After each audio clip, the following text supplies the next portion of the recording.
విజయవాడలో మనం ఏర్పాటు చేసుకున్న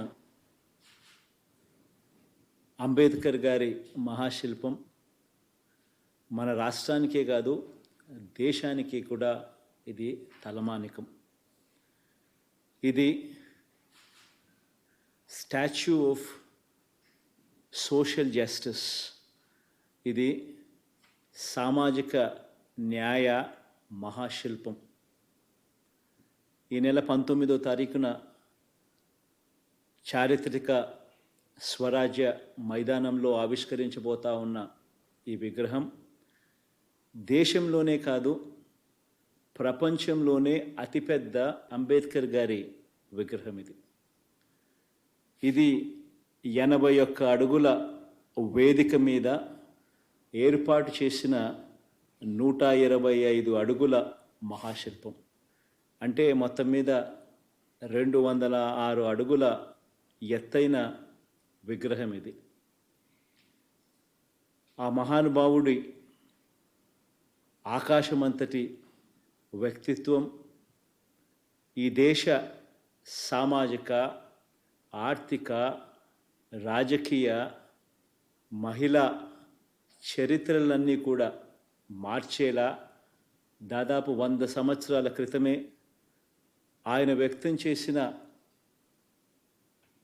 భావాలు కలకాలం కూడా మన దేశాన్ని ప్రభావితం చేస్తూనే ఖచ్చితంగా ఉంటాయి. బాధ్యతతో ఆయన భావాల మీద అచంచల విశ్వాసంతో వాటిని మన నవరత్నాల్లో అనుసరిస్తూ ఉన్న ప్రభుత్వంగా ఏర్పాటు చేసిన ఈ విగ్రహ ఆవిష్కరణ సందర్భంగా 19వ తారీఖున అందరూ కూడా తరలి రావాలని కోరుతా ఉన్నాను. ఆయన అణగారిన వర్గాలకు చదువులు దగ్గరగా తీసుకువచ్చిన మహనీయుడు. ఆయన అంటరానితనం మీద, ఆధిపత్య భావజాలం మీద తిరుగుబాటు చేసిన ఓ మహానుభావుడు. ఆయన సమసమాజ భావాలను నిలువెత్తు రూపంలో చూపించిన ఒక గొప్ప వ్యక్తి. ఆయన రాజ్యాంగం ద్వారా, రాజ్యాంగ హక్కుల ద్వారా నిరంతరం మనల్ని కాపాడే ఓ మహాశక్తి.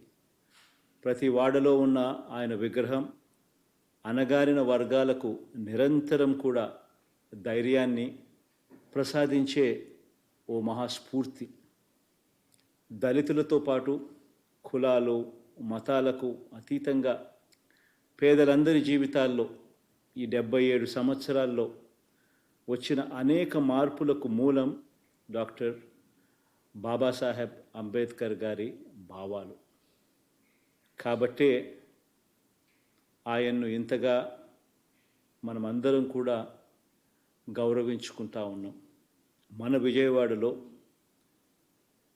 ఆవిష్కరిస్తూ ఉన్న ఈ మహాశిల్పం మన రాష్ట్ర చరిత్రలో సువర్ణాక్షరాలతో నిలిచిపోవడానికి మాత్రమే కాకుండా చరిత్రను తిరగరాసేలా 100 సంవత్సరాల పాటు స్ఫూర్తిని కూడా విగ్రహం ఇస్తూ పోతూ ఉంటుంది.